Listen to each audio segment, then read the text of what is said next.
Bueno, Julio Zaguirre, muchas gracias por estar con nosotros. Un gusto, Pedro. Bueno, después del bloque, acabamos de escuchar el bloque anterior, alabaron todo el trabajo que está haciendo la Secretaría de Planeamiento, y eso es un poco el objetivo de esta nota, ¿no?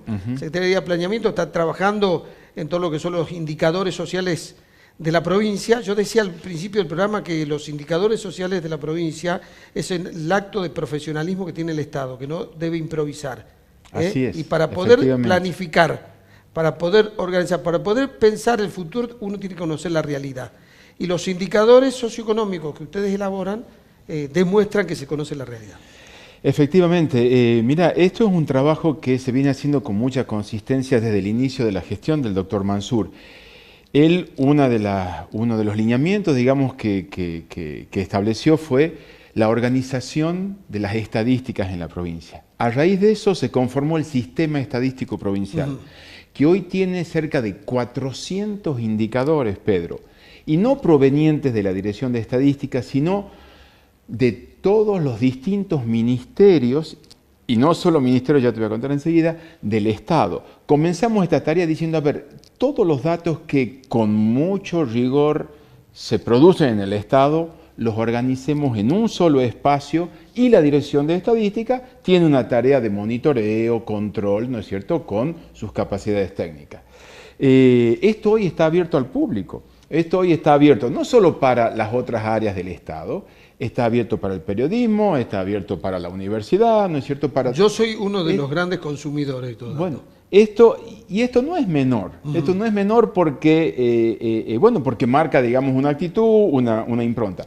Hemos comenzado además a trabajar conjuntamente con las universidades. Hoy las 4 universidades de la provincia también producen información que incorporamos al sistema estadístico. Y quiero decirte que en el último año ha comenzado a producir información también los municipios. Estamos acompañando desde la Dirección de Estadística a distintos municipios que han manifestado su voluntad para organizarles sus áreas estadísticas y que ellos lleven también sus propios datos. Es decir, esto es parte de un movimiento un poco mayor, digamos, ¿no es cierto?, que el de nuestra área, y que estamos acompañando, por supuesto, porque de alguna manera tenemos como ese rol coordinador, ¿no es cierto? Claro. Pero que es parte de algo mayor en la cual hay muchos organismos y áreas de gobierno involucradas, ¿no? Está bien que lo aclares, porque obtener la información es una tarea ardua. Muy ardua, muy ardua. Entonces, si uno no sabe qué información seleccionar, no la sabe ordenar y después hacer un núcleo base, y esto, tienen que participar todas las áreas del Estado. Hay 3, según los criterios de lo que hoy se conoce como los Objetivos de Desarrollo Sostenible, ¿no? Ellos dicen que para generar indicadores, para medir los que son los Objetivos de Desarrollo Sostenible de Naciones Unidas, ellos han puesto 3 niveles. El nivel 1, los datos que están. Nivel 2, los datos que no están inmediatamente, pero se pueden generar. Y el nivel 3, los datos que no existen. Esto te muestra la dificultad del tema. ¿Te das cuenta? Es decir, porque hay que trabajar, y hay que trabajar con mucho rigor técnico. No es solamente cuestión, digamos, de contar papelitos, aunque muchas veces los papelitos es un punto de partida muy importante para la generación de un dato. Sí, pero después todo lo demás es una tarea técnica. Exactamente. Con vos hemos conversado, cuando uno hablaba de la desocupación en Tucumán, decimos, medimos el Gran San Miguel y Tafí Viejo. ¿Qué le pasará a la zona sur de la provincia? Así es. No hará volar las estadísticas. No pero lo decís muy bien, la estadística tampoco es un dato preciso y es el último dato. Es lo que uno tiene, y a partir de ahí también debe pensar la realidad. Bueno, por eso es que para nosotros el dato cierto es un punto de partida para esto que recién Otra cosa, quería hacer una salvedad, porque la gente le puede decir, doctor Julio Zaguirre, ¿y qué hace el Estado con datos? ¿Para qué le sirven? Claro, la tarea de ustedes sirve hasta que elaboran el dato. La decisión política no pasa por ustedes. No, ustedes no dictan políticas. No, efectivamente. Ahora, si después las distintas áreas no hacen ejecución de planes teniendo en cuenta esos datos, no es que no sirven los datos. Lo que falta es la voluntad política o la dirección política después para utilizarlo. Fíjate que Hace 2 días estuve con un alto funcionario del CIPROSA que está trabajando mucho en la disección del dato de mortalidad infantil. Sí. ¿No? Y está trabajando mucho con la Dirección de Estadística y se encuentra en la disección del dato, ¿no es cierto? Es decir, en el separarlo y ver a ver en qué lugar está pasando tal cosa, en qué hospital tal dato. Eso le permite a él ahora un diseño de política pública de acción sobre los hospitales que no es el mismo. Entonces, no es solo si bajamos o no la mortalidad infantil, sino si podemos entrar en cada lugar donde hay niños, ¿no es cierto?, que mueren, etcétera, etcétera, y podemos en cada hospital conocer con detalle el número y saberlo, al funcionario, al que está a cargo de la política pública, le permite una tarea, digamos, sí, de mayor precisión. De mayor precisión. Claro, es evidente que cuando vos das una media de la mortalidad infantil, no es lo mismo donde vos tenés 2.000 familias vulnerables que donde tenés 100. No es lo mismo el sistema vulnerable que tenés alrededor del conurbano que lo que tenés en alta montaña. Efectivamente. Porque vos cuando vas a los indicadores de salud, ahí te lo están diciendo. A ver, esto es el tema de la caña. Uno cree que a nosotros en la capital nos molesta. Hay gente que le afecta la salud y cuando uno va al CAPS, al hospital de la zona, se encuentra con que la cantidad de enfermedades de vía respiratoria son infinitamente superior a las de otras donde no hay problemas de caña. Bueno, mira, lo que vos acabas de decir, precisamente una de las incorporaciones de información estadística son lo que se llaman los datos georreferenciados. Los datos georreferenciados son aquellos que ya no es solamente el índice de tanto de mortalidad infantil, no, sino el poder ubicarlo en el territorio. Claro. ¿No? Hoy el censo, por ejemplo, permite una georreferenciación, ¿no es cierto?, de la pobreza de una manera que hace un tiempo no podía hacerse. Claro. Hoy sabemos cuáles son las zonas más vulnerables por manzana. Claro. Por manzana, ¿no? Y con datos de pobreza, no solamente el nivel de ingresos, sino además la pobreza estructural, es así, aquella que implica ausencia de bienes también. Y eso te posibilita efectivamente una bajada de política pública, en este caso con indicación territorial de dónde sucede claro, eso. Lo que se denomina política focalizada. Efectivamente. Porque nosotros, claro, cuando vos creas un plan social, es para todos. Pero las políticas generales que no tienen a veces ese tipo de focalización no resuelven todos los problemas. Al mismo tiempo te permite una detección. Suponte vos cruzar información.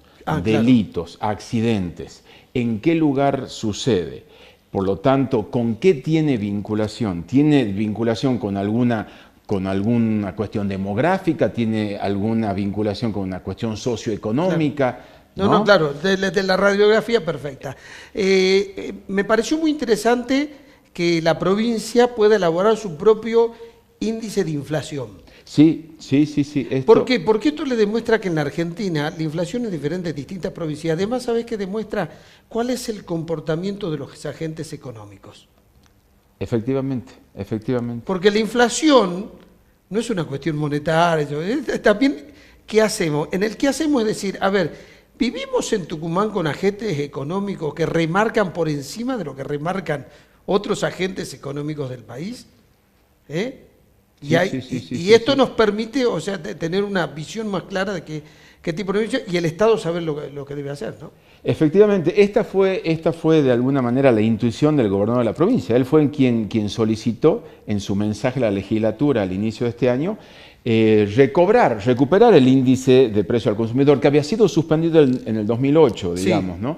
Y entonces nos pusimos a trabajar, tuvimos 4 o 5 meses trabajando arduamente en la Dirección de Estadística, 600 productos relevados, más de 1.000 lugares donde se relevó, estamos hablando de 16.000 precios, 16.000 precios que han sido relevados para medir el índice de precio en la provincia. Efectivamente ha sido una tarea además esto es lo llamativo, ¿no? Cuando uno lo compara con la nación tenés meses donde Tucumán tuvo menos inflación que la Nación y meses donde Tucumán tuvo Pedro. más inflación. Y ¿sabés lo que yo veo? Que la Tucumán sobrepasó el índice de la Nación, porque me parece que en esta provincia los agentes económicos se asustaron mucho más de lo que se puede asustar otro.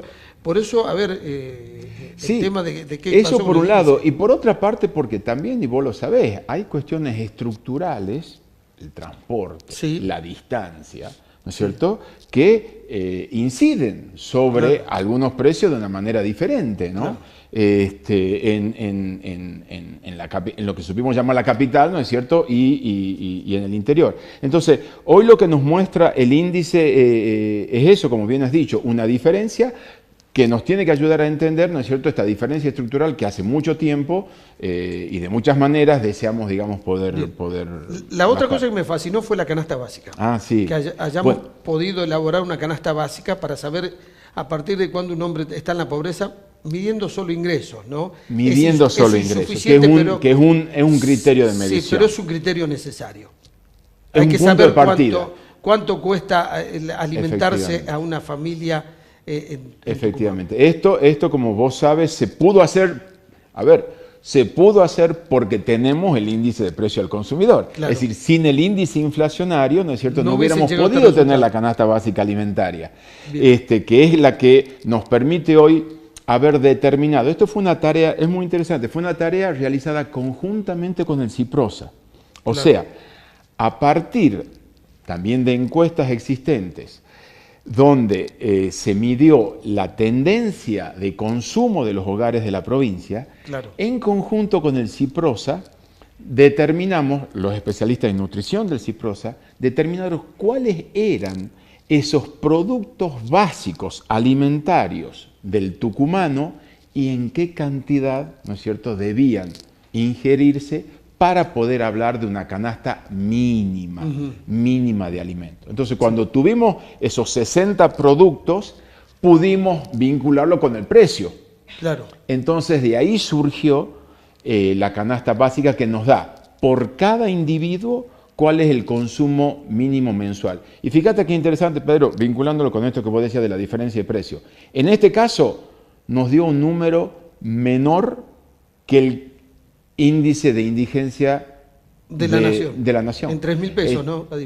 Nosotros estamos en 2.300. 2.300 pesos, lo que un adulto equivalente, así se llama la figura técnica, tiene que tener, digamos, en nuestra provincia frente a 2.600 del nivel nacional. No, te decía esto, amigo, porque a nivel nacional la canasta es de 20.000 y pico. Acá claro, porque ahí multiplicas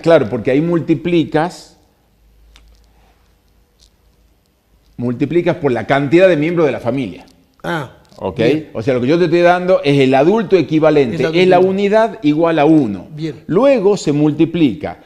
Si es niño, es 0,70 y tanto, suponte vos, ¿no es cierto?, del adulto equivalente. Si es un joven, yo tengo uno de esos, no sé vos, entre 18 y 25 años es 1.20, es 1.20, claro, ¿no es cierto?, del adulto equivalente. Entonces, te cuento además que, lo pueden ver los oyentes, pusimos una medición de tu canasta. Claro. Un desarrollo informático que en la Dirección de Estadística está. ¿Para qué? Para que vos multipliques, vos pongas entonces, ¿no es cierto?, de acuerdo a esta unidad, a este adulto equivalente, cuántos son los miembros de tu familia, ¿no? La edad, sexo, y con eso entonces te podría dar lo de tu familia. Cuando vos me has dicho 20.000 y tanto, es la multiplicación, es la familia tipo. Es la multiplicación del adulto equivalente ese, ¿no es cierto?, por 4, claro, ¿no? Por pareja y 2 hijos. Hijos, ¿no? Bien. Y nos ha dado 5.600 para la línea de pobreza. ¿A qué se le llama pobreza? Es la canasta básica alimentaria más otros productos no vinculados a la alimentación, ¿no es cierto?, que te daría una canasta mayor. Sí. Esa es la que nos da, a partir de ellos, 5.600 pesos, que es 800 pesos menos que el promedio nacional, nos daría lo que es la línea de pobreza, no de indigencia. Claro. La canasta básica alimentaria nos permite medir la línea de indigencia. y la canasta básica total, ¿cómo se llama? La de pobreza. Bien, para cerrar, vivir en una provincia que tiene un sistema estadístico es muy importante, porque lo hace al Estado tener las herramientas suficientes como para dictar sus políticas. Después yo tengo que discutir con cada ministro si aplica, si tiene sus políticas o no. Por ejemplo, me gustaría mucho ver los datos del CIPROS, analizarla bien esta canasta que me diste vos, y hablar con el ministro de Desarrollo Social para saber si la alimentación que tienen en los sectores vulnerables habría que modificarla, hacerla más sana y más barata. Claro. Por un sistema de compra y por un sistema de acceso a productos más bien locales. Efectivamente. ¿Bien? Esto da, como bien dices, esto da punto de partida para el diseño e implementación de políticas públicas. Claro. Efectivamente. Los indicadores por sí solos no son una política. No, son claro. Un dato para la política. Efectivamente. El punto es que tienen que ser rigurosos, claro, ¿no es cierto? Tienen que ser sólidos, tienen que estar acorde a criterios científicos. ¿Para qué? Para que esa política, digamos, sea la correcta, y al mismo tiempo para que crezcamos como un Estado adulto, no un Estado serio. Los Estados serios y los Estados adultos tienen como punto de partida estadísticas rigurosas. Sí, y además que las van renovando permanentemente por este dinamismo social. Efectivamente. Julio, muchas gracias. Pedro, muchas gracias. Nos despedimos hasta el próximo martes. Durante la semana vamos a estar en las redes sociales, como siempre, comunicándonos hasta que nos volvamos a encontrar en la próxima cita semanal.